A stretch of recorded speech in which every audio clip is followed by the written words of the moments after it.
Hey gang, what's going on? Welcome, and you are listening to episode 165 of Byte That's weekly wrestling podcast.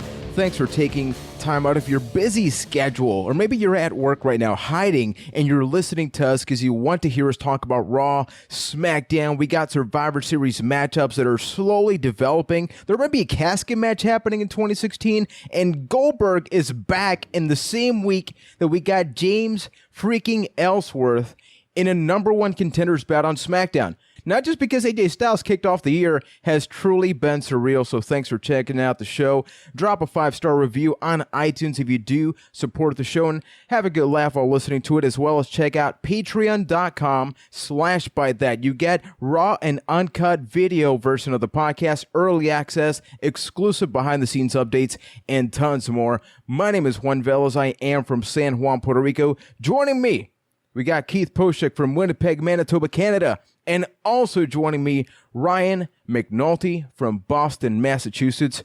Guys, I was there the day before it happened. The day before it happened. The day before what happened? The day of the incident? The day that it snowed? That incident. Well, she is pretty pale, but I did attend the show that I talked about last week with wrestling.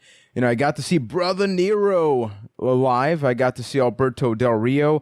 And I got to see Paige walk out, and I just talked about surreal moments. So here we go. Here is a match just before we had Jeff Hardy versus Carlito, and we have a match with Alberto Del Rio. Man, what's Carlito like these days? How's he doing? He is jacked up with steroids to hell. I'll tweet a picture. Wow, how weird. He's been fairly open about that, so at least I appreciate the honesty, but he still comes out to the Carlito music.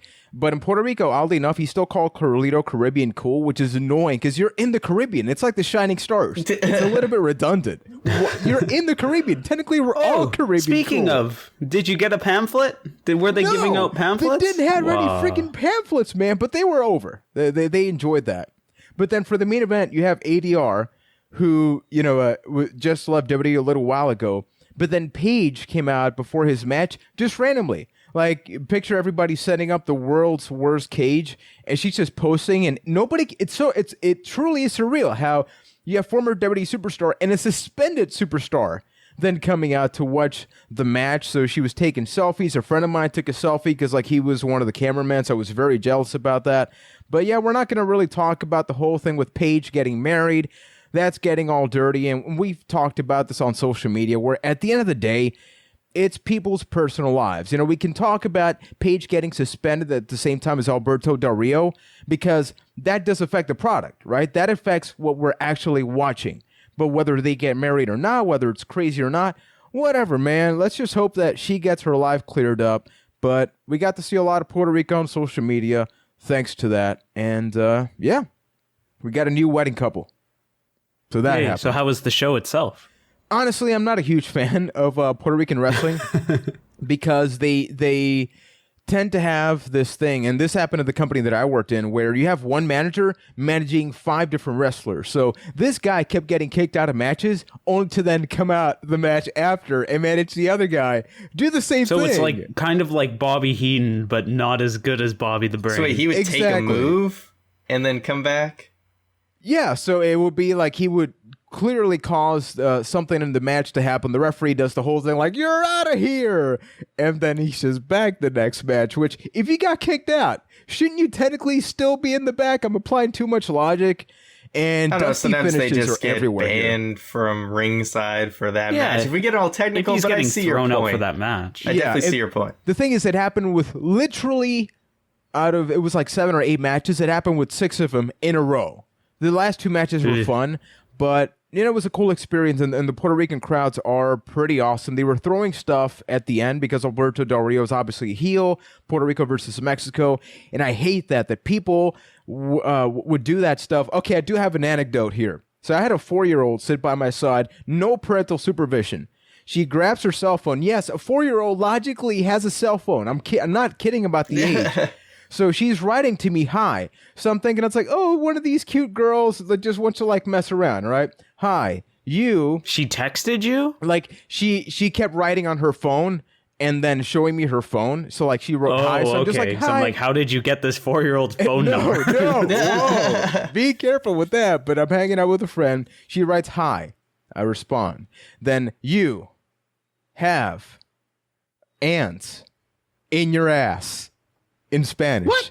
A 4-year-old wrote that to me, and I'm just like, man, I do not want to react because like. Honestly, anything can easily be misinterpreted. And I just told her, I just told her I'm talking to a friend, and then she just acted. She told me, "What are you talking about?" It's like, it's a freaking. Am I really explaining all this to a 4-year-old? What is happening that's pretty good with the world? spelling for a 4-year-old. Yeah. And I mean, if there was the chance that ants were up there, I mean, that's a really good public service she was doing. True, but I mean. She didn't. Does it rhyme in Spanish like ants in your pants does in English? Yeah, it's pretty similar. But if anything, ants is like way easier to write because it's hormigas in Spanish, so that is way more complicated. But that happened, so I got to experience that and some. God, Spanish is the best language. It is extraordinario. You know what's also extraordinary? We actually got a pretty good week overall. I think that this is the first time post WWE draft where one show is not clearly better than the other one, because I watched both completely non-YouTube clips and I had a very solid time. And, even though the polls speak for themselves, we always plug these every week by that cast, I'm just going to go with the majority votes here. So for Raw, 39% gave it a 3 out of 4 in our Panted out of 4 rating scale, saying it was a solid episode. And then for SmackDown, I should load this up beforehand. For SmackDown, they gave it 46% gave it a 3 out of 4. So for both shows this week, they were given 3 out of 4s. And I completely agree because we've had disagreements, right? Especially with Raw, between the fan voting and what we think. How do you feel with the overall layout as we're on the road to Survivor Series and what happened this week? Yeah, I think overall it was a very solid week of wrestling in the, I think 3 out of 4 might be a little high, which sounds probably more harsh than I actually mean it. Yeah. But they were both they were all right shows that had a very good moment in both of them. Not really comparable. The moments are kind of on the opposite end of the fun spectrum, but they were decent shows that had a very high moment at the end of them. Does that make for an overall good show?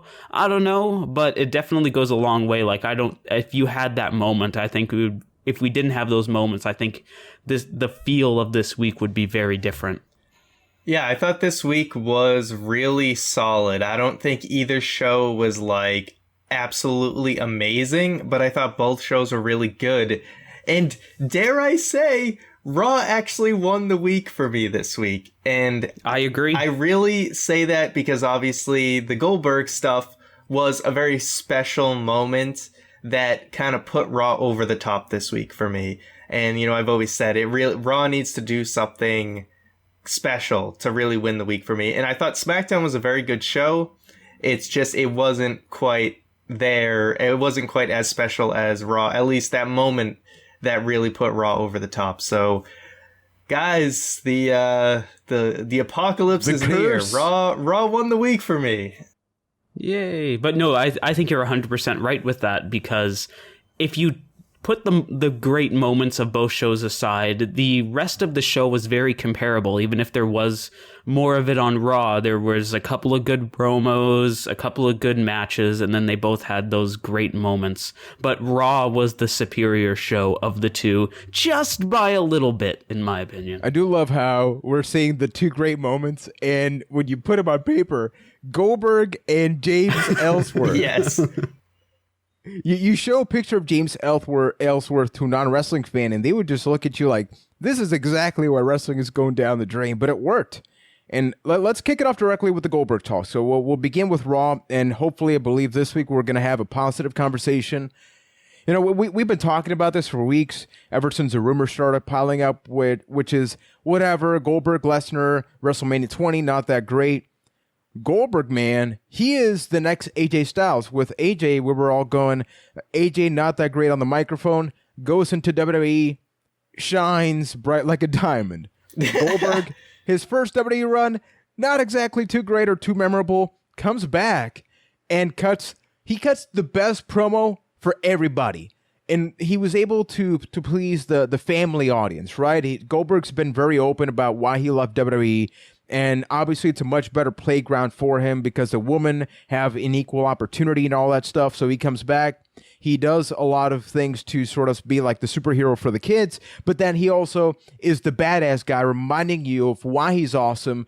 And then the bone-chilling moment where at the end of the promo, he didn't say you're next. He said, you're last. I'm getting goosebumps right now as a person growing up watching primarily WCW to know, like, this is it. This is it. And it's not going to go down like Sting. Please don't have it go down like Sting. What did you guys think about that Goldberg promo, starting it with Ryan? It was definitely a special moment. I mean, all I really wanted to see was, okay, use the WCW theme, have him blow the smoke with the pyros, and, you hear the Goldberg chants. And we got all that, and all of it was amazing. And then he cuts probably the best promo of his career. He's never been known to be great on the mic, but I think even though the promo is kind of very much against kind of what the Goldberg character of just this silent badass who kicks ass and doesn't care about anyone, it was the fact that you felt that this was, Bill Goldberg, the person. This was real. This is what he truly wanted to do. Come back and, be a hero for his family as well as all the other kids out there. He didn't really get to appreciate that during his first run because he didn't have a family yet. So he really didn't know what he was missing out on that aspect. So just that genuine feeling and that believability in a promo, which is something we don't get enough of today, is what really made that an extra special moment, along with the crowd giving him a great reception. That it doesn't even matter if half the crowd maybe wasn't even born yet when he was in his prime. They still showed him that respect, much like Sting got that same respect. And then, of course, the other half of the crowd who knows Goldberg, and even if they're not huge fans, you got to mark out for Goldberg, man. I've never been the biggest Goldberg fan, but he's got one of the best entrances ever. And how do you not get amped up for that? So that's what made it special to me. Exactly. For myself, it was a very special moment where I got to see Goldberg back in the WCW days, back in his prime. And when Goldberg started walking out in the back and then the pyro went off, it's one of those rare moments in wrestling where I just got swept away by it. I fell into the hype, and I was this 8-year-old kid again watching Bill Goldberg go breathe out the fire and everything. And it was amazing. For that one moment, I just forgot all of the BS around Goldberg versus Brock Lesnar the first time, all the things you hear about Goldberg backstage, and all of that didn't matter anymore. And it was just a special moment from that. And then Goldberg went to the ring and killed it. Now, as great as it is, I still think that we all need to be very skeptical about what comes next. If they have that match at Survivor Series, I think we should all be very skeptical about what that match is going to be and not get our hopes up based off of what we saw. But in an isolated moment, it was one of my favorite things of this year, no question. Okay, so when we bring up Sting, we know how that concluded. We weren't necessarily happy. And even then, Sting, his first impression in WWE was cool, but it's not like it ever felt like Sting was in WWE. It felt like, okay, so they got him in there, but there's a lot of pieces missing. Goldberg made a great first impression coming back. Him saying you're last does solidify this is the last match he's probably going to have, maybe going to the Hall of Fame next year, so that's going to be really cool. Having said all that, who should get the W? Who should get the victory, considering that this is it? Should they go down the Sting route, or should they go and challenge themselves by actually having the older guy beat the younger guy? If Goldberg is doing it for the kids, how can Bill Goldberg lose that match? Oh, because Brock Lesnar don't give a shit about the kids, remember? Exactly. Juan said it perfectly. If you're thinking long-term and what makes the most sense, then obviously Brock Lesnar has to win. And they have a good storyline where, hey, this is a big blemish on Brock Lesnar's career. He never got to beat Goldberg. And their match is kind of infamous. So it does kind of make sense for Goldberg to come back, not from a kayfabe standpoint, but really from a I guess just real standpoint of let's like wash away that terrible memory of that match and do it right. And maybe this is Goldberg kind of fixing a wrong and doing something for his family at the same time. So his last match of his career is not this dud that everyone dislikes, that he can actually go out in a much better positive way. So do you guys think Goldberg can still hang? I mean, like, Goldberg was never really in, like, ring shape in the way that we define ring shape. But after all this time away, do you think that they can produce a match that is not comparable to their WrestleMania 20? It's challenging because Debacle. I would assume, right, that he's in pretty good shape. The challenge is that when you look at Brock Lesnar 2016, not Brock Lesnar WrestleMania 19 Shooting Star Press, what he's doing now versus what Goldberg's done throughout his whole career, and you mash those two up, that is a really bad match. That is like the worst kind of match you can expect because you're going to see a lot of pacing, a lot of the same moves being done, and maybe like not selling, but for what extent? So if anything, this promo sort of pumped me up in the way that, who knows, maybe we can get something different. Maybe Goldberg wants to have his last match finally show people I can do a match that's longer than 13 minutes, and that is not spear jackhammer. He got a couple of those in the WWE, but they weren't anything to really brag about. So, but if Goldberg couldn't go down that route in his prime, what makes you think, like, why would you get your hopes up like that? That's where I get lost a little bit. Ultimately, it doesn't matter, right? It's the sad part because the moment they step foot in the ring, the people that care about the match are going to be watching it anyway, just like they watched the other one, which was a piece of crap. So it sucks, right? Because we can be saying all these negative things, which unfortunately, I think that's going to be more the route that we're going for. But put it this way, it's much like many other rivalries that have happened in the last 2 years where I at least care about it as opposed to before where just seeing Goldberg maybe go, oh man, like, is this what we're getting? It's kind of like Big Show Lesnar, but I don't feel that way anymore. Maybe they make it like a no disqualification match or something, some way to make it a little bit more exciting. I don't know. I mean, as far as Goldberg being in ring shape, like, we all know he's in good shape, but ring shape and good shape are two different things. The Rock got blown up in his matches with John Cena, and that guy's in freakishly good shape. So it is a totally different form of cardio. I have no doubt that Bill's in good shape. We're just going to have to infamously wait, find out. Honestly, I hope that they keep everything to a minimum now. If the match is happening in Survivor Series, cool. Just keep showing Goldberg clips, keep showing Lesnar clips, and that's it. I don't want any more interaction unless it's Goldberg actually spearing Jericho between now and Survivor Series as a throwback to their miniature feud that didn't really come to fruition in WCW. If that happens, awesome. Otherwise, just move on up. Now, this is a little bit of crowd control.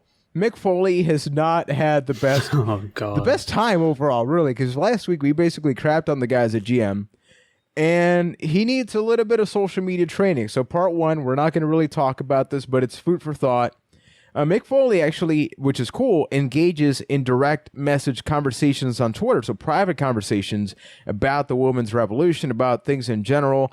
Some people took screenshots. It's 2016. Logically, it was going to happen eventually. So now he's done with that.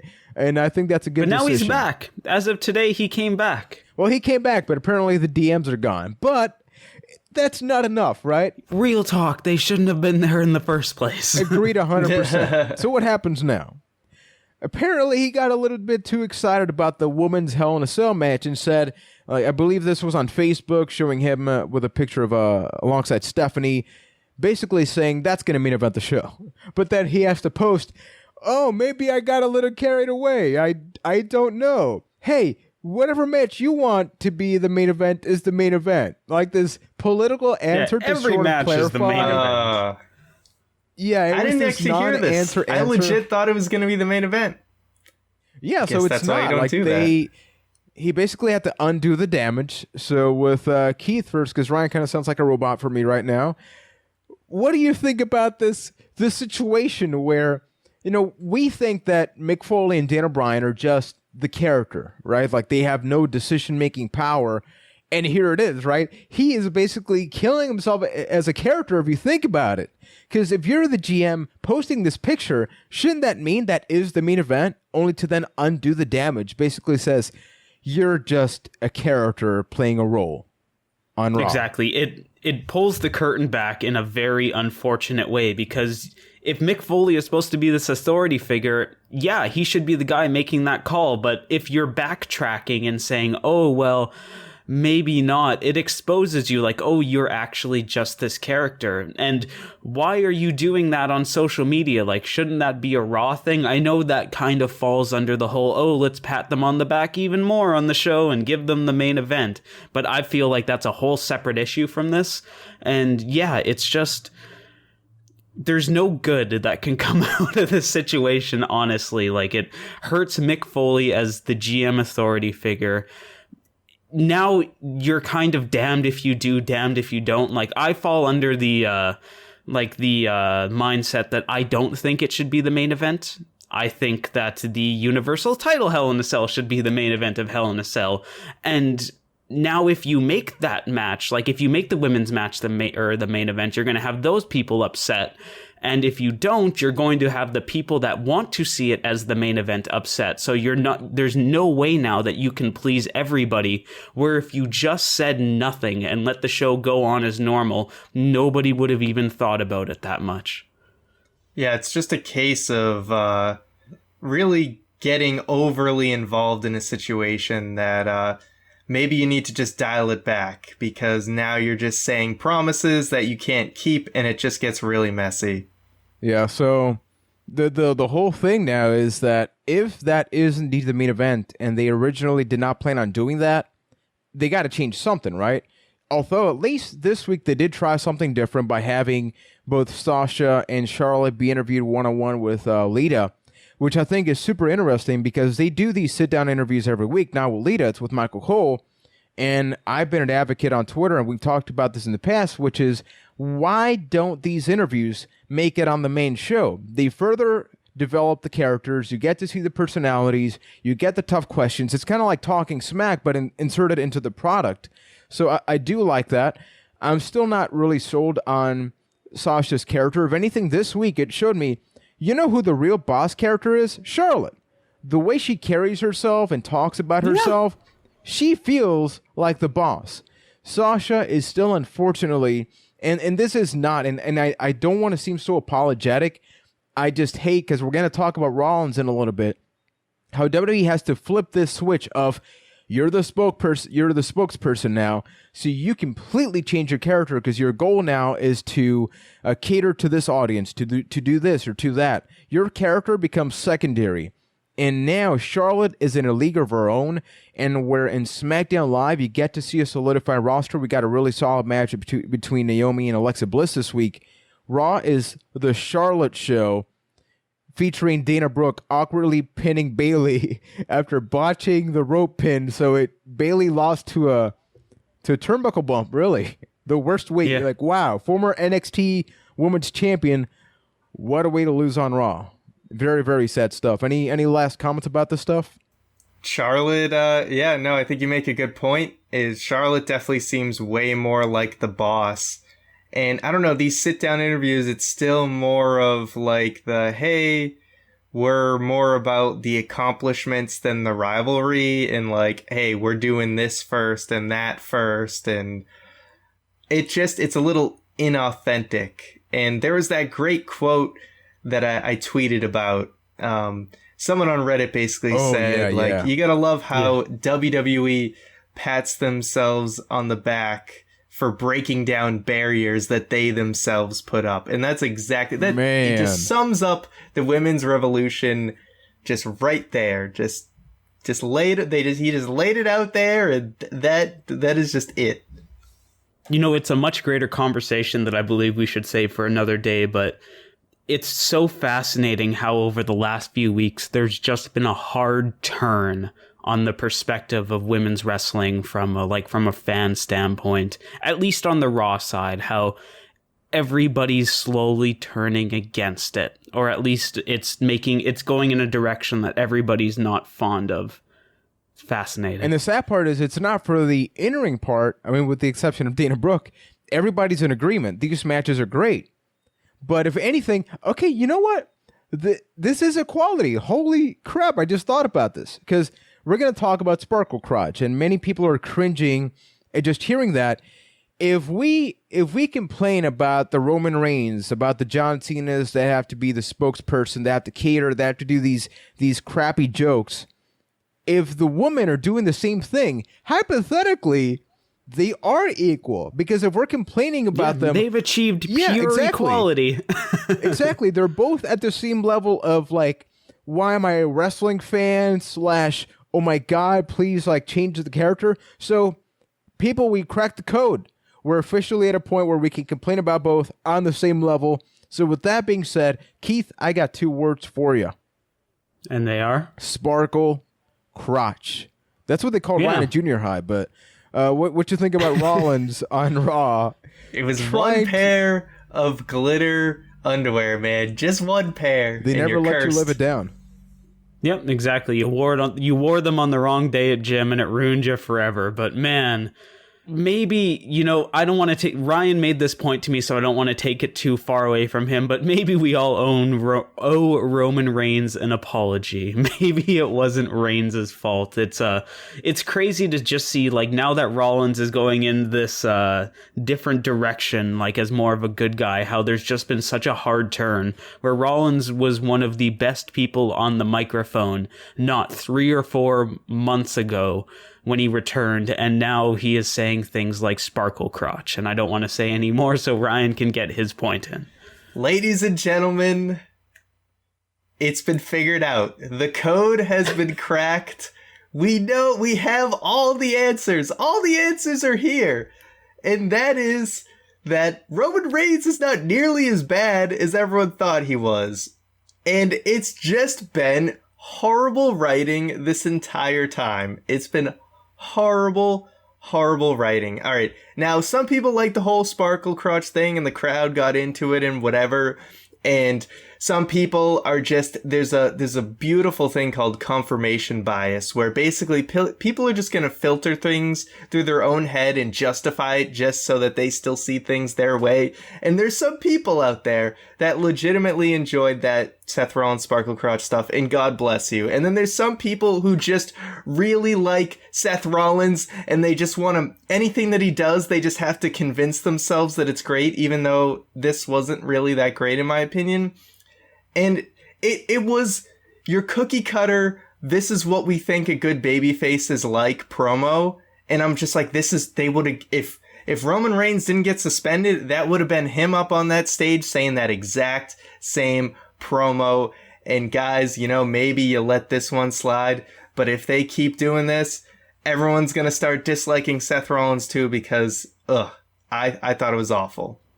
It made me wonder that, does a traditional babyface in wrestling really work anymore? Like, if that's the stuff that they're throwing into the babyface category, when mere weeks ago, Seth Rollins, when he was like riding that line of you're not sure if he's a good guy or he's a bad guy, was doing much greater things. Maybe it's time for like the old tradition to just go away.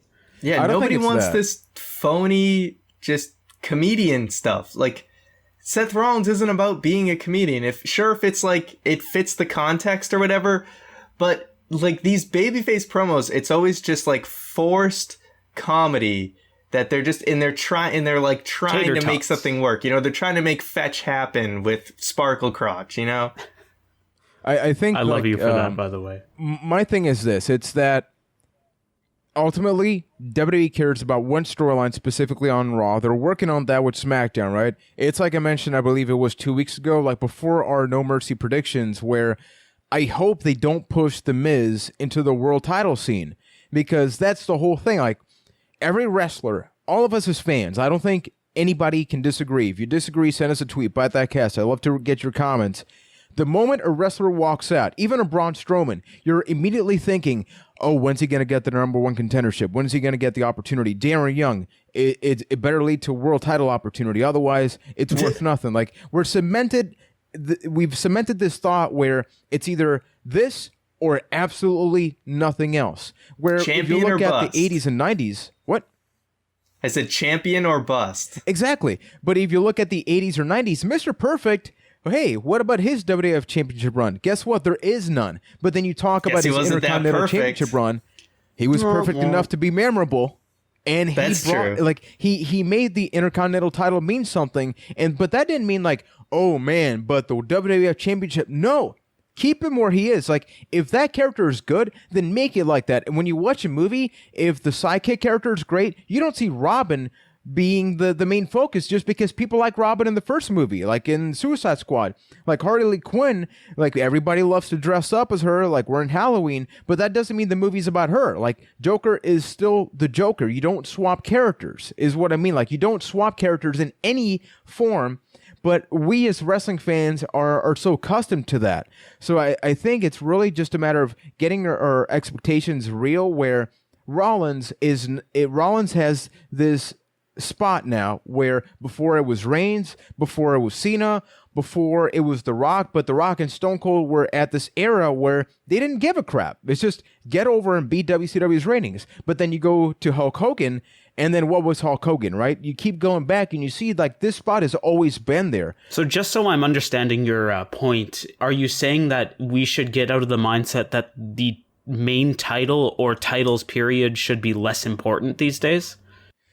Like the main title is what WWE cares about the most, but it should be what they care about the least. Because with a 3-hour show, you can only do so much. You look at The Miz and Ziggler. You look at other storylines that are being worked on. Like on SmackDown, the Women's Championship thing is not the main focus. My favorite storyline for the SmackDown women is Nikki Bella and Carmella. Where's the title on that? There is no title in the feud. It's about personal stuff. Like, you don't need to have it be that. But if you're in the WWE Championship spot, you're by default going to become the funny, ha thing. But AJ Styles has surprisingly enough been able to avoid it. But then you look at Kevin Owens. Yeah, we're enjoying it. But he's not a heel. Let's be perfectly honest here. Kevin Owens is an enjoyable bad guy. And that's like an oxymoron. So is Chris Jericho, for that matter. Exactly. And let's actually switch to that a little bit now.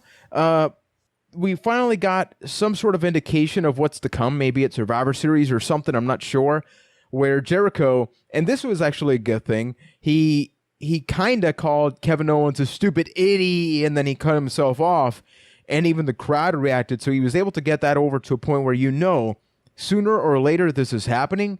Maybe Chris Jericho's going to be I don't even know who's going to come out as the bad guy in this, because I don't think they're sure, honestly, about which one of these two guys is going to turn on the other one. Does there need to be a bad guy in this one? Really? But is any of them a good guy either? Is any of them like a defined character? They're entertaining people, but one of them's the champion of the show, you know? But I think this is a case where there doesn't need to be a good guy or a bad guy. There just needs to be a guy that you hate. Yeah, there needs to be the guy. There just needs to be a guy that you hate a little more than the other guy. You know what I mean? Like, they can both be bad guys, and Kevin Owens can be the badder guy of the feud. Yeah, because at this point, I mean, you're going to run out of opponents if you make... if Jericho goes face, then... I don't know. I mean, I guess he can then feud with Kevin Owens in a singles feud. I guess that creates opportunities. I do feel like Chris Jericho is probably going to be the one to go babyface of the two of them if that happens. But almost as a contrary to Juan's point, Jericho's been doing so many great things recently that he does deserve that title match. Oh, I agree 500%. Like, my thought process about that is not that I don't care about the match. If anything, like, I love that. I legitimately marked out when that happened because they did it in a really good way that pumped me up for the match. It's just that, much like Rollins, look at Rollins a month back. It seems like they just don't know who's going to be who. I don't know if Reigns getting suspended just made everybody freak the hell out. So they're just like sort of cherry picking. Let's try this out, see if this works. Let's try this out, see if this works. I strongly believe that's what's happening. But hopefully we're able to sort of get a better indication of who Kevin Owens is as a champion, because it's the Kevin Owens show, but it kind of doesn't feel like it when you look at SmackDown. AJ is the face that runs the place. The champ that runs the camp. That is very true. Not WWE Camp, which I haven't watched more than episode 1. But before we get to SmackDown, a lot of cool things are happening. You know, with TNA, this is technically not a cool thing. They've been filing for bankruptcy, and this happened before Ryan even recorded his video, because things are just happening on a day-to-day basis. That's why we don't really cover it here, because we don't know what's going to happen. Is TNA going to survive? They've survived 10 plus years. They probably are. Not to make light of a situation, but do you think Dixie Carter would pull the Michael Scott and just walk into a room and go, "I declare bankruptcy"? Oh my God. One could only hope. Oh, I will love that so much /hate, but I kind of want to see it happen now. But Ryan has a video about that, talking a little bit about TNA on the channel. We also have a video about 5 stars that far exceeded their success in the WWE. So we talk about The Rock, Stone Cold, like what they were up to outside of the WWE.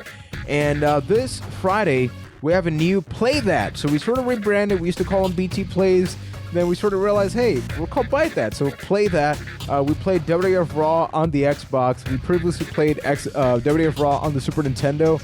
I don't know if we're gonna keep this going. We're just gonna run out of WWF games. I don't know how many more we got. I know there's like 2 or 3, but it's gonna run out eventually. So we have all of that. Also, mark your calendars. Saturday, November 5th. I'm gonna be playing For the Kids for 24 hours alongside my wife. On stream, on Twitch, Press Pause TV. Ryan and Keith will be joining me for a specific portion of that. We're just going to be hanging out. So, you know, if you can't contribute directly, we're playing for the San Jorge Children's Foundation in Puerto Rico. Just hang out. Like, we're just there to have a good time. It's going to be a bilingual stream. And for the patron stuff, we always want to thank a lot of our supporters. And remember that you can get some really cool perks. And who are we thanking this week, Rano? This week, we would like to thank Peter D. and Derek Wilson for their support as patrons for Byte That. Once again, guys, thank you so much. Everyone who supports us, it really goes a long way in making the show better, and we're thinking of some exciting things that we're going to be doing down the line because of that support. Exactly. That's why we do the raw and uncut video version, because we get those requests, and it's an easy way without adding too much strain right now to our personal commitments, so we can upload that. Sometimes we get some errors. Last week was a bit of a train wreck episode, and it was one of the few times where if you're a patron supporter and you watch that, you were there with us. You witnessed the You train got wreck. to see the pure train wreck. A train wreck I wasn't allowed to fix up. Exactly. So you can check all that stuff and have a good time. Keith. Yes. Curt Hawkins is not in the middle of it. And he almost wrestled. I'm not ignoring you, Ryan. Just, Keith has a personal thing. Plus, I can't see you. It kind of feels weird right now. I don't see you on camera. But don't you mean Curt Hawkins is not in the middle of it? And it really sucks, because when Curt Hawkins was coming back, I can't do that any longer. When Curt Hawkins... Like he's trying to do that, South Park episode. Curt Hawkins is a stapler. Yeah. Or Stan Marsh was the coach of a little boys hockey team, that thing. But I was so excited for Curt Hawkins to come back because for unironic reasons, the middle of it is one of my favorite themes ever. And then he comes back and doesn't have the middle of it anymore. And it just bums me the hell out. Now, I am a fan of what they are doing with Curt Hawkins with the whole, he wanted to be here and Curt Hawkins is gonna blow your mind style thing. But I don't know. Curt Hawkins seems like he's on a one-way ticket to Jobberville in my eyes. And it's kind of sucks. He's kind of doing the Fandango thing, which I judge, if you will, if that's even a good idea. Whoa. But the whole, I'm not going to wrestle yet thing, you know what totally. I mean? So wait, is he going to hold out till WrestleMania and beat Chris Jericho? Oh my God, it could happen. Maybe? It could be the Cross brand match, but how insane is it? I know that this has been beaten to death, but his character is the Chuck Norris references. And every week, I'm just sitting there thinking, wow, he's doing a good job. I love the whole aspect of the live entrance. So instead of people introducing him, he's basically cutting a promo in his head in some way. He was talking about Apollo Crews. He slaps him. So that's his excuse for stalling for another week. He's like Randy, the inverse Randy Orton, where the voices are coming out of his head, and all of us can hear it. Your voice is in the PA. But while it is awesome, I do think that it is lessened by the fact that, Eva Marie did this on the same show a couple of weeks ago. And, Eva Marie's was kind of better. So, way to go, where the Curt. hell is Eva Marie? That's what I she's want got to know. black hair But now. one other thing. Yeah, he's doing the Chuck Norris thing but the difference was that It was we had 10 plus years of ago. Chuck Norris. Well, seriously. But we had years of Chuck Norris, kicking people's asses for us to believe, not really believe, but, accept those facts as a funny thing because we're like, wow, Chuck Norris just, roundhouse kicks everybody and they die. But Curt Hawkins, the last thing we remember him, if anyone even remembers this, is he tried to be a male stripper with Tyler Rex. Are we going to believe those facts? Mm-hmm. Yeah, the highlight of Curt Hawkins' career in the WWE really was the fact that he was a third stringer edgehead back in the day. Oh my god. Oh, holy crap. I don't know why you said edgehead. Do you guys notice that JBL made a blowjob reference on SmackDown Live? I was astonished by this. It was during He said he used his wife to get ahead. Yeah, but notice how he kept reiterating that, because one of the questions was, because they were talking about Maurice, how the Miz was using Maurice to get ahead, and then JBL said, I use my wife to get ahead, and then I believe I forget who commented, but that the whole thing was you mean in your career? No. That doesn't leave a lot of options right now. And it was just 5 or 6 seconds of silence, which I'm assuming was just them busting out laughing.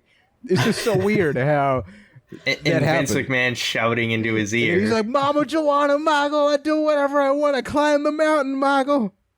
I can do Mount what I want. Kilimanjaro! But blowjob references Moving on on. SmackDown.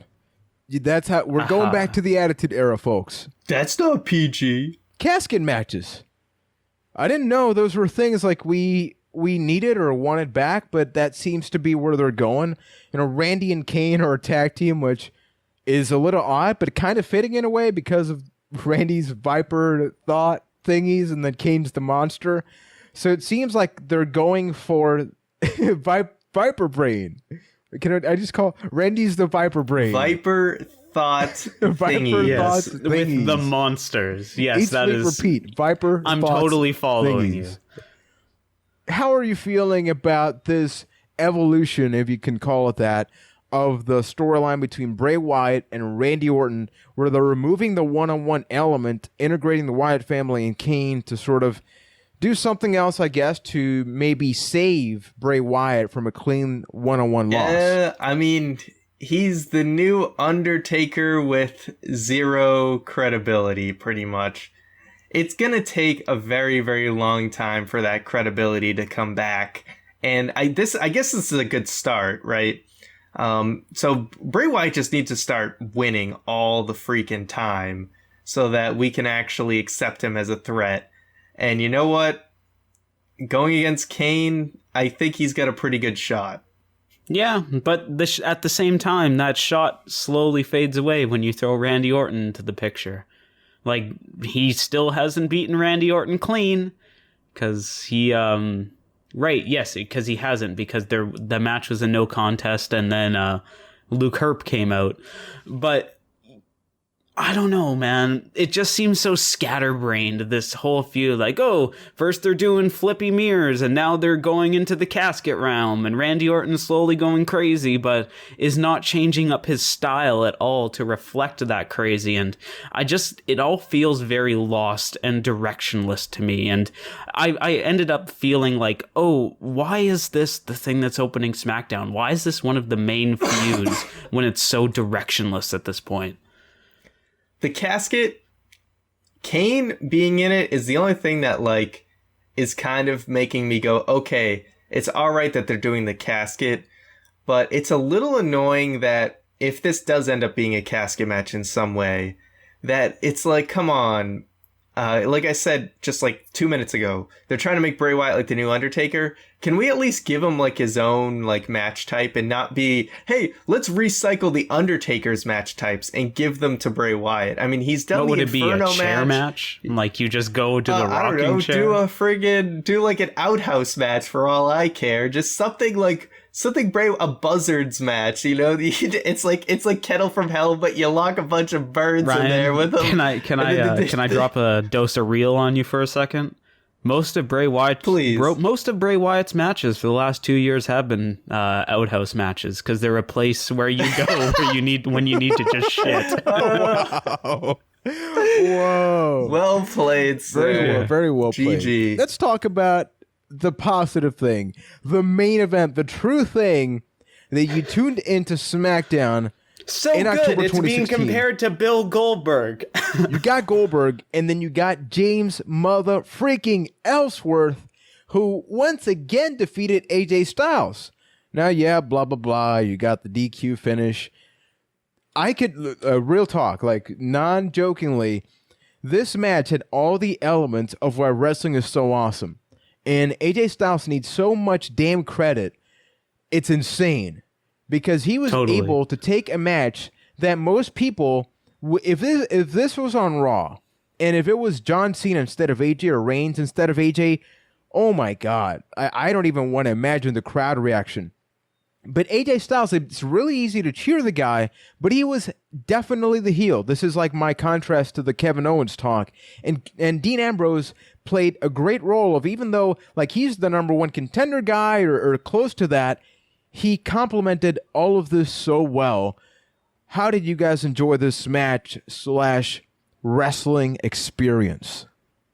It was a friendly reminder that not everything in wrestling needs to be this huge, serious endeavor where you can just have fun sometimes. And that's exactly what this match was. It was fun. Dean Ambrose killed it, like at the being ringside, like giving like car mentions and advertising and like, oh, hey, we got to go to commercial, pay them bills. It was just great. And then, like you mentioned, huge credit to AJ Styles, where there was just that one moment where you thought, oh my God, is James Ellsworth actually going to win the title? No chin music, Michael. No chin In the music. And if we're throwing out greatest credit, thing. I think that from this match, David Otunga on commentary, I've been very skeptical about it the entire time, but he killed it during this match where he was saying like, oh, it's the no chin music and a bunch of like chin related quirks that Otunga kept throwing around. It was great. It's the Cinderella story, Maggle. I also love that there's like how there's kayfabe where like Samoans, you'd never headbutt a Samoan. Well, you never put a chin lock on James Ellsworth because he can get out of it. Apologetic. Like that. It was beautiful. a little thing, but it was so goddamn good. Yeah. Keith hit the right word, is fun. I just had a lot of fun watching this match. I have a lot of fun watching SmackDown. I think that's why it's usually my show of choice for the week, is because it's just the show that's the most fun to watch. And I don't get too uppity about, oh, this is the WWE World title, we can't be having James Ellsworth against AJ Styles. Like, what are you doing? You're killing the belt and all that. Like, whatever. If people are having a good time, then they're going to be more interested in whatever's coming next. And this is really helping make the Dean Ambrose AJ Styles rivalry actually very enjoyable to watch. And now when they actually do fight, you have all the more reason to believe in that feud and that AJ really wants to beat the hell out of Dean Ambrose because he keeps having James Ellsworth get one over on him. While it was a very fun moment on SmackDown, I do think that this is where the James Ellsworth thing should end. And now it transitions into AJ Styles versus Dean Ambrose. Yeah. Yeah, I think like now they don't get rid of James. I think that James really knocked it out of the park with the character where they can do something with him, right? Like Heath Slater style, so like drop him down the card, have him be trying to find himself or something. But the final thing I want to say here is that you brought up fun, right? I think it's fun with a purpose because we talk about Kevin Owens and Chris Jericho on Raw. They're having fun, but I can tell you what that's furthering in the storyline, aside from like the whole stupid idiot thing. Great, we get a feud. But here we talked about David Otunga and how people who used to crap on him gave him credit. You talk about Dean Ambrose, who people haven't been 100% sold as a babyface. He was enjoyable, but there was purpose. He was trying to cost AJ the match and have him lose the title. You build up James Ellsworth. AJ is like this pissed off bad guy right now, where you just watch Talking Smack. It writes itself, where he was calling out Dana Bryan, saying like, you're basically the authority, the thing you fought against, you're becoming. And it makes sense because he's trying to basically make AJ's life a living hell. And you got that out of AJ Styles versus James Ellsworth. So that's why I love this so much, because it's a wrestling clinic where you believe that the underdog was going to win. Part of me, like AJ Styles, he kicked out a 2.9999999. That super kick is one of the moments of the year. Like, this is something that you put on for any place. Like, this is something where I was even thinking, in contrast to like the show that happened down here in Puerto Rico, a match where not a lot happened. We got an abdominal stretch. We got a couple of punches. We got a couple of attempted submission moves. We got the no chin music.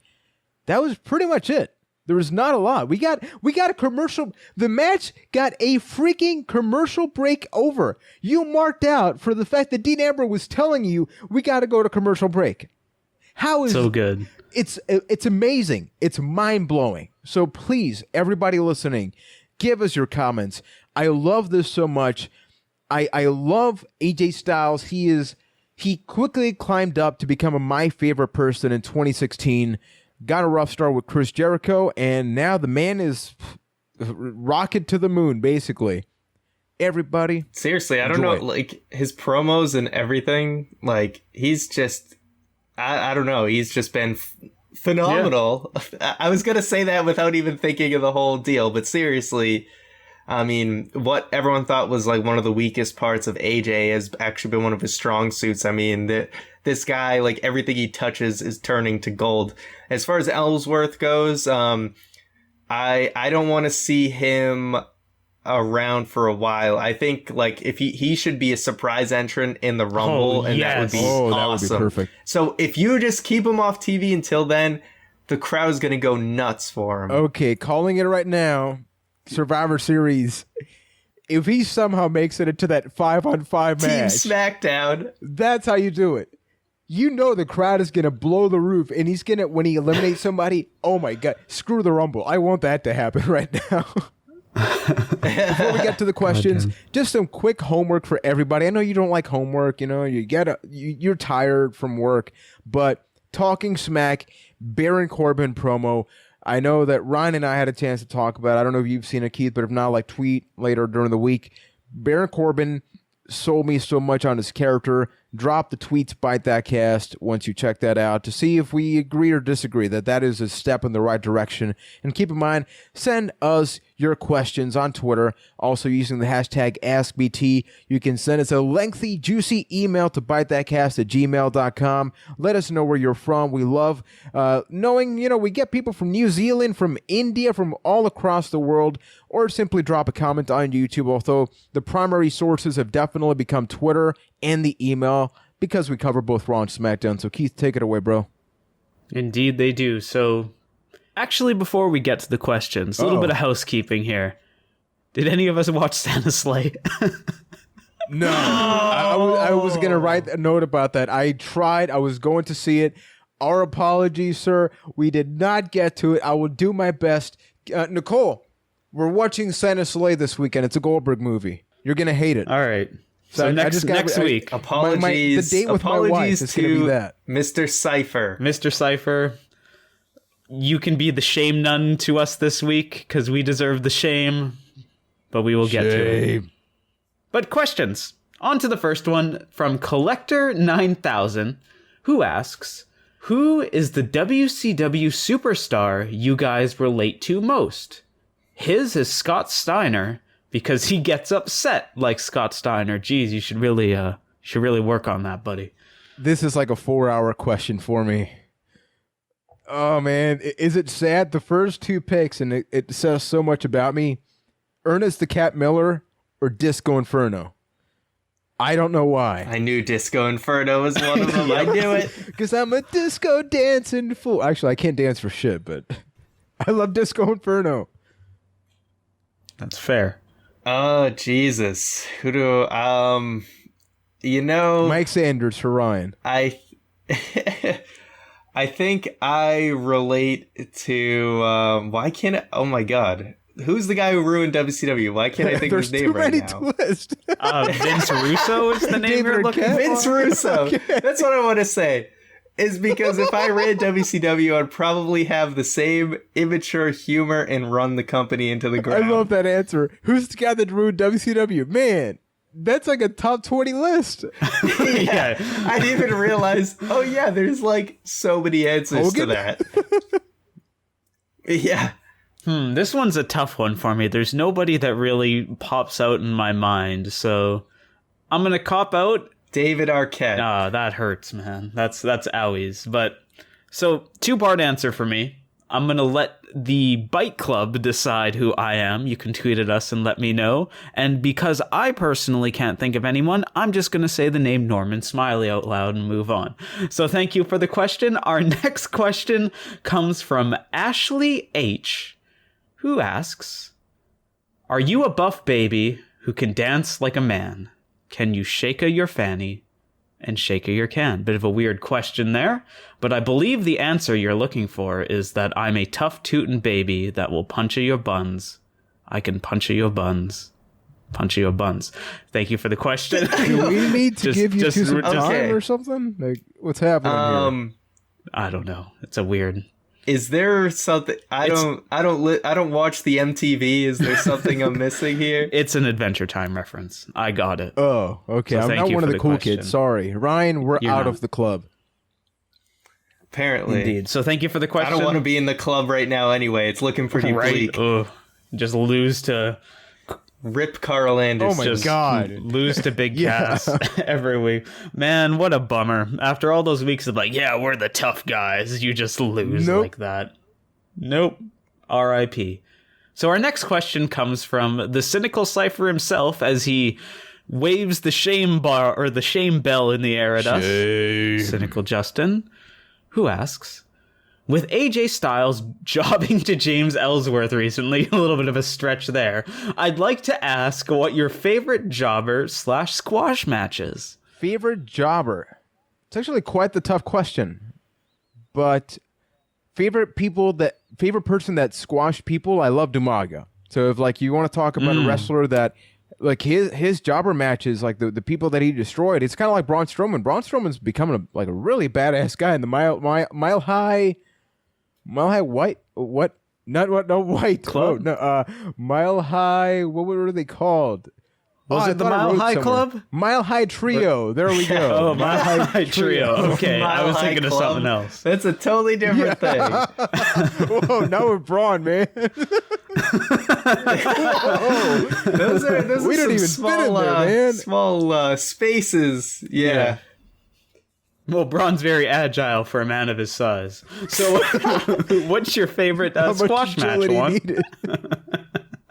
Oh my God. What's your favorite squash match? Okay. Jobbers. I kind of love the Brooklyn Brawler. Honestly, Steven Richards, like all of these people are jobbers. Like they were the guys, like Stevie Night Heat. When you name a show, when you're the GM of the Stevie Night Heat, you know you're doing the job. And I love Steven Richards. I actually really enjoyed his matches. I think he was an incredibly underrated talent that never got a fair shot because of either the BWO or right to censor or something. But I enjoyed his matches for what they allowed him to do. Jobber is definitely one of my favorite jobber teams was Kai and Tai. I mean, poor Kai and Tai. They should, they were just hilarious. I loved their gimmick and, Funaki, man. Funaki's amazing. So they're my favorite jobbers. As far as squash matches, I mean, there's none in particular that really stand out like that where, they were, you know what I mean? The one that, like the jobber didn't win. Like I like seeing matches where Santino beats Umaga or whatever, or Jeff Hardy beats Triple H for the IC title. Those times where the really unexpected win actually happens. But most of the time, the squash matches go exactly as expected. Oh. So, I don't know. Holy crap. We that jobber that lost to Sheamus in 18 seconds. What was his guy? What was that guy's name? No. Brian something other. So Juan, I need your help with my answer, because as our resident WCW expert, I need to know if this superstar technically counts as a jobber. But do you remember back in the day when Perry Saturn lost and then he had to wear a dress for a certain amount of time and then he just kept losing? Does that count? Well, the Flock were basically jobbers. Like, all of them were for a larger portion of that. If anything, was like Raven even talked about that, where the whole idea was, I need some people that can sort of lose, and I don't lose because I'm the stable leader. So kind of like the Wyatt family in that sense, right? Except Wyatt's the one that takes the pin usually. But yeah, pretty much anybody in the Flock, especially Billy Kidman with the 7-year itch. Yeah, but just for how ridiculous that situation was, Perry Saturn is up there for me. Another one is Gilberg. How Goldberg may have had the greatest entrance in WWF Attitude Era, where it was just a bunch of like techs with fire extinguishers and sparklers just shooting Goldberg. It was the best. And the fake as far Goldberg chant. Oh, so good. But as far as squash match goes, for myself as well, it's hard to pick one because they all follow a formula, but they're all pretty great in my mind in the certain context. Like, I am a big fan of what they were doing with Braun Strowman right now, and I am still of the mind that I would love to see it forever with Braun. But yeah, you know what I mean. Especially in the plane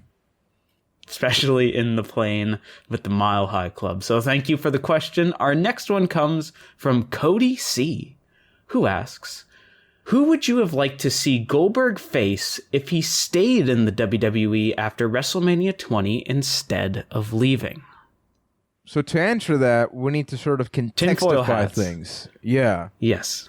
Like, around then, I have to remember who he wrestled during that run, because it would probably be most of like the SmackDown talent that he never really got to wrestle. Because he was like just straight up never on SmackDown. But if Goldberg stayed, he would have been on Raw. So I think we have to, like, in context. Do we have to limit it to that? I don't know. I mean, because you get drafts and all that. Did he face Batista? Because I know he faced Triple H in Evolution, but he faced it he faced him. I think they had a one-on-one match, and like he faced him by proxy with feuding with Evolution. He was the one who like took him out when they did the whole like briefcase thing with the money, right? When they had the bounty on him. Wasn't that his return from injury? Yeah, maybe. Yes. Or am I off on that? Yeah, because the thing is, Batista, for context, for those that don't remember, like, but with Evolution, Batista was in and then out because he was out with an injury. Then he came back, and that was around that time. But he feuded primarily with, like, Goldberg faced Shawn Michaels, Chris Jericho, Triple H, Brock Lesnar. Like, those were his primary opponents. Of course, The Rock. But I would say a program with Batista, because that was not the same Batista, right? I think that afterwards is where he became his own guy, and I would have really enjoyed to see that. Or even maybe Goldberg versus The Undertaker would have been that was going to be my answer. Especially where The Undertaker was at that time, just returning the whole, like, oh, Goldberg's a powerhouse, but is he powerful enough to stop death? That would have been a cool thing. Yeah, and that and like Kurt Angle and any of the other talents on SmackDown that he never really got to face, even like Eddie Guerrero or Edge or I don't know which brand Edge was on at the time, but you know what would have been probably cool? On Raw. Early injured, John Cena. I believe Edge was. Yeah, Edge was injured for a while, but like an early, still Thugonomics. I mean, he was like the babyface there, but like that early babyface John Cena, only for them to Goldberg come back now. Because I think instead of Goldberg Lesnar, we would totally be seeing the rematch. Instead of like the Goldberg Lesnar rematch, we would have been seeing that, and that would have been a hell of a thing for John Cena at this point right now. Like saying like, I'm Goldberg's last opponent. That would have been awesome. All right, so thank you for the question. Our next one comes in from Daniel F., who asks, who do you think might make a surprise appearance at Survivor Series from the NXT roster? And how and where do you think they will interfere? Samoa Joe seems like a great primary candidate to interfere if he was. I don't know who the heck he'd attack. I mean, what would be a good match? I don't know. Assuming he's coming in as heel, I don't know. It would have to be in the main Survivor Series match, right? Like whichever brand he's aligning with. Like say someone does interfere, I think it would be in the main Survivor Series match where they cost the other brand. Like if Samoa Joe is joining Raw, he would cost SmackDown the match and like instantly become a key player on the Raw roster. Honestly, I wouldn't have anybody from NXT right now. A year ago, it would have been a different answer, but NXT, they have the Dusty Classic, and they're doing some really, really good things, with, I'm not going to spoil it, even though it's pretty obvious, like somebody's going to be debuting very soon, if not tonight, things like that. But with the roster right now, they can't afford to lose Nakamura or Joe or anybody, really. Yeah, I honestly don't think Survivor Series is the time or place for that. There's just so much going on. And the fact that they're going all in with these Survivor Series matches, don't taint them. Just let us have a good Survivor Series match. Agreed. So thank you for the question. Our next one comes in from Cameron H., who asks, what is more over right now, the list of Jericho or James Ellsworth? Ooh, that's a hell of a question. We got maybe James Ellsworth, I would say, still. Mm-hmm. You only need two hands to have a fighting chance, baby. And that's what James Ellsworth has against the list of Jericho. A fighting chance. I go with the list of Jericho. Although Ellsworth might sell more merch in the long run. You need two hands to stand a fighting chance. So thank you for the question. Our next one comes in from Bullet Club versus The Shield, who asks, hey guys, here's my question. Which company would you rather own in its darkest day? TNA, WCW, ECW, or Ring of Honor? So if you were going all promoter, real talk, I kind of want to have like a follow-up thing. Doesn't have to be soon, but like a deeper topic about this. Like if you were to take the company in that moment, what would you sort of do to bring it out? And honestly, WCW, because WCW, you look at the roster, you have AJ Styles there. You have a lot of guys, of course, super young, but the talent was there. The problem was the product, the direction, and more importantly, kind of like TNA, the perception. WCW was just the company that was going to die, and everybody was seeing it. I would take WCW. I would get rid of Thunder. I would go back to one show, and I'd just carry on with the talent that's there because there was plenty of it. Let's see. I guess I would take ECW just because I thought that they were probably in one of the better shapes. Like the actual company itself was in pretty good shape. It was just the finances that weren't there. Like they were moving to pay-per-views and TV and stuff and had a lot of their roster to get rated.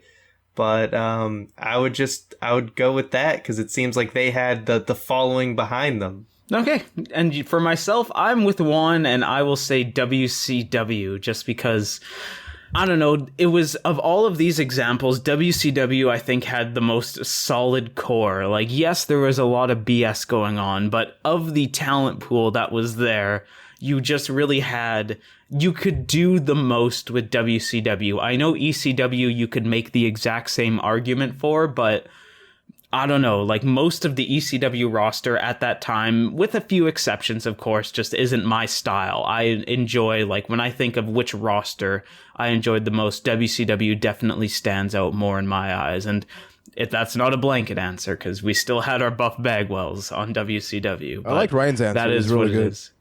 Indeed. So thank you for the question. Our final question of the show comes from Sam H., who asks, can I get your Survivor Series team? Survivor Series team, I can say those words. But what I want is current roster versus Attitude Era, and you must include one woman. Here's the catch. You all cannot choose the same wrestlers as each other. So who would you choose? So I built a structure for this in my mind, and if there's any objections, let me know. We will rotate around the table here. We will go Juan, Ryan, myself, and then we will choose our current roster team and then our Attitude Era team. So we will do 4 males and a female current roster, and then 4 males and a male. 4 female, I can say this, 4 You're almost there.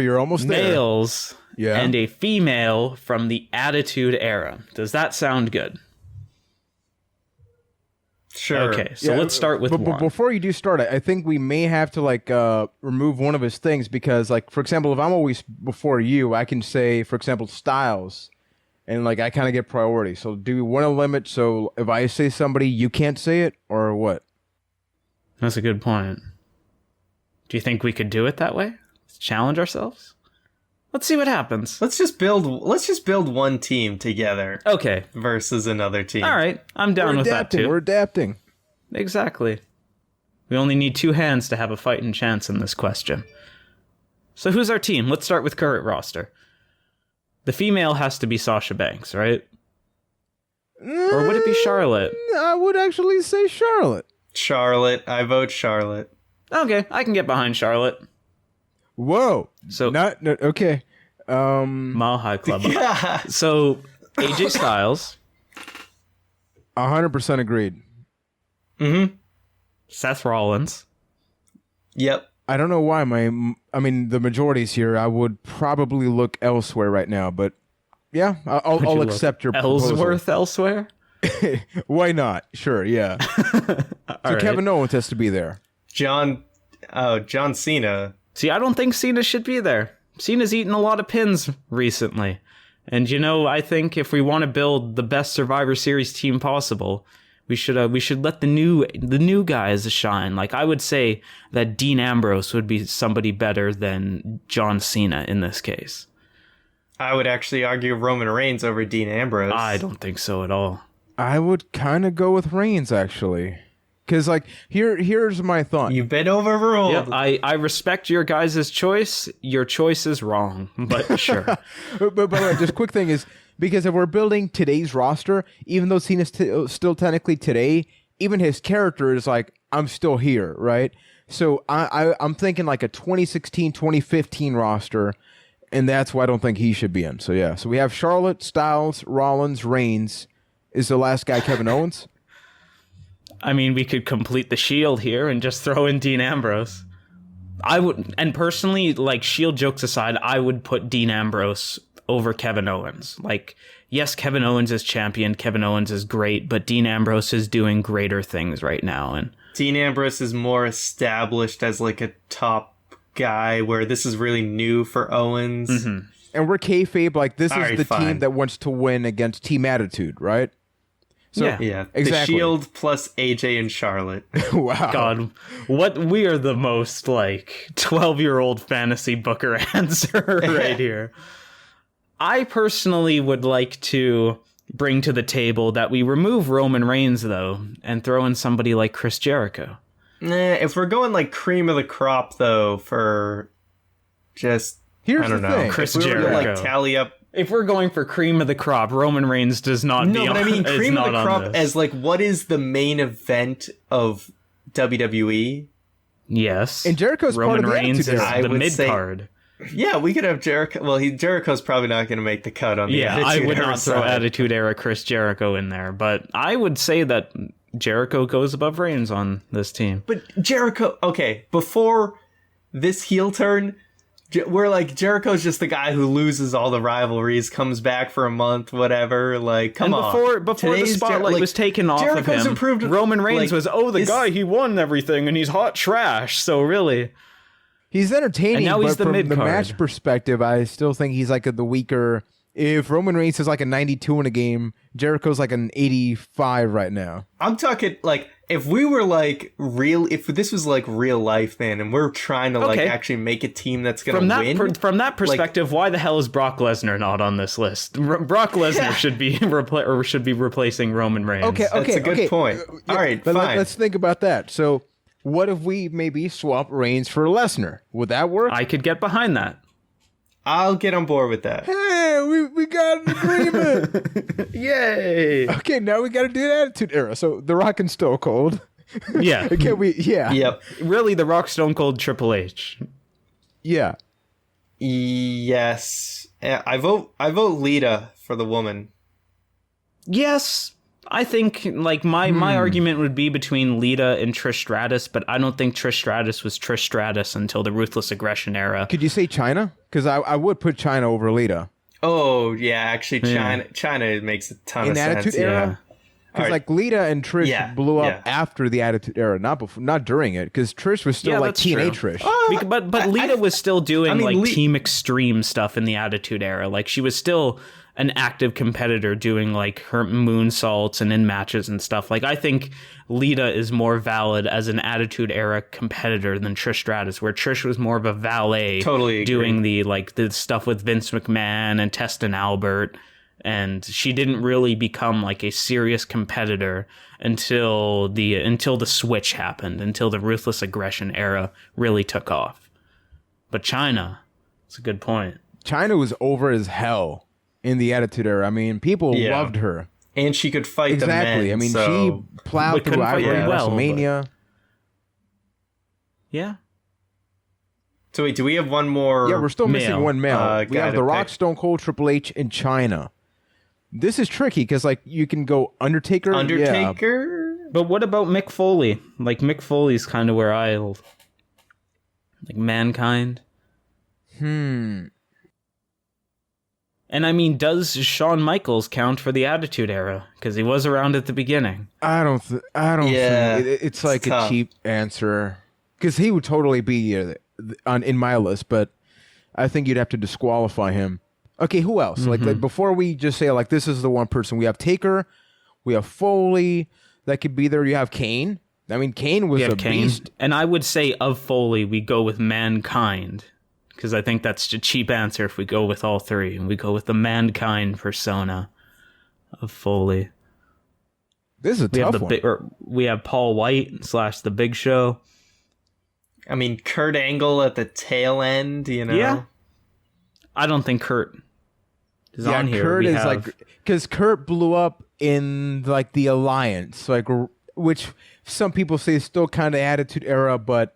I mean, he was like champion in the Attitude Era. Like for the time, like the majority of the Attitude Era, he was very mid card. Like he was having his great matches with Benoit and Jericho and that stuff. But he did blow up near the end of it, where he had a phenomenal match with like Triple H at the Royal Rumble 2001. So I would consider Kurt Angle a Attitude Era. I give it to the Undertaker still. I'm on Mankind. Oh, guys, like don't make me pick which son I prefer. Come on. See, The Undertaker, my thing against The Undertaker was during the Attitude Era, like, what did The Undertaker do? He was around, yes, he was in the main event, yes, but it was the corporate ministry for a long time. Then it was tagging with The Big Show, and then kind of not that much, and then he got injured. Like, while The Undertaker was around, he didn't really have the impact that somebody like Mankind did, even though he was the second half of one of the most insane spots of the Attitude Era. I think I would say like somebody like Mankind is more of a tent pole, like a flag bearer for the Attitude Era than the Undertaker. Put it this way, I vote for Mankind simply because I would love to see the interaction between Mankind and Brock Lesnar, like the idea of Brock Lesnar just suplexing the hell out of him. Or Mankind and Dean Ambrose. Mankind and Dean Ambrose just have the most insane thing. True, there are, like, you can say China and Charlotte, that makes sense. Mankind, Ambrose, that makes sense. Styles, Rollins, like Stone Cold, like that combination, and then Triple H with Lesnar. And, you know, like there is an Triple H with Rollins, because we're going to see that shortly as well. So I think I am going to have to go with... Who voted for Mankind out of you two? I forgot. You did? So, Ryan, I'm sorry, man. I'm going to have to go with Mankind. Feels bad, man. Still love you, though. So now that we have the list, is there anything that we think we should change between China, The Rock, Stone Cold Steve Austin, Triple H, and Mankind? Unless we want to put, like, Headbanger Mosh on there, but... Logically. Book it, Maggle. Okay, now the tough question is, which team would win? Because I think, like, Attitude Era would kick the ass of 2016. Attitude Era wins because nostalgia is a powerful thing, and they couldn't help themselves but have the Attitude Era go over because it was the greatest time in all of history. Period. Yes, but Brock Lesnar, so I still think current time wins. Brock Lesnar wouldn't get pinned. They'd find a way for somebody to Goldberg would interfere, or the Undertaker would interfere and kick him in the dick, and then that would be the end of Brock Lesnar. On a technicality, I know we already made our list, but on a technicality, we could put Goldberg on the 2016 list and finally have Goldberg versus Stone Cold. I know it's not going to happen, but just throwing that out there. That would be a possibility. It hasn't happened yet, so I don't think it counts. But yeah, Attitude Era kicks 2016's era's ass. And not for nostalgia, honestly. Just when you look at The Rock and Stone Cold, I mean, those two guys alone could probably take down everybody on the other side. Maybe not Lesnar, but that's where Triple H sort of comes in, takes over, and then we get that. And that's the bottom line, because Byte That said so. Oh, hell yeah! All right, guys. Well, we want to thank you guys for listening to another edition of the Byte That podcast. So before we go, as always, got a few quick things to plug-a-reno. So the WWF Raw playthrough, what do we call it? We call it Play That, is going to be up this Friday for everybody. We play WWF Raw for the original Xbox. If you want to see what they did to Triple H in that game, then you have to watch this week. And of course, if you're a supporter on Patreon, that is up there for your viewing pleasure right now. If you'd like to interact with the show, ask us questions, anything like that, you can go to bytethat.com and see all the avenues in which you can interact with us, including our Twitter at ByteThatCast, or sending us an email, bytethatcast@gmail.com. So thank you guys for listening to another edition, and we will see you guys next week. Toodles!